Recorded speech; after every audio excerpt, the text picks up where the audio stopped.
জয় হিন্দ। সকলকে বিজেপি পক্ষের পক্ষ থেকে রাষ্ট্রবাদী গৈরিক অভিনন্দন। ভারতবর্ষ তথা পশ্চিমবঙ্গের প্রতিটি দেশভক্ত ভারতীয় জানেন কমিউনিস্ট অর্থাৎ সিপিএম আর দেশদ্রোহিতা একই জিনিস।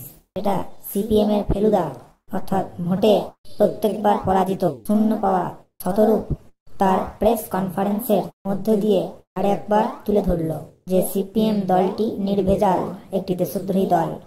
অর্থাৎ যত দোষ কুণাল ঘোষ, বিষয়টা এমন আর নয় কুণাল ঘোষের খিস্তিতে ভাগ বসাবে এবার শতরূপ ঘোষও। সে বলছে যে বাংলাদেশ থেকে আসা প্রতিটি নাগরিককে নাকি বিনা শর্তে নাগরিকত্ব দিতে হবে।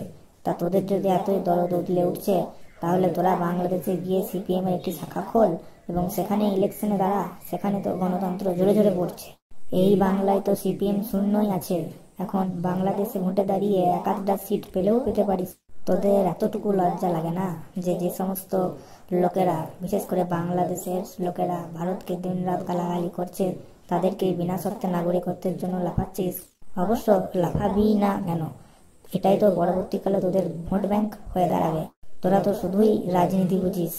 দেশের যা হবে হোক গে, তোরা তো কেবল রাজনীতি বুঝিস, কেবল আজাদি আজাদি বলে চিৎকার করবি।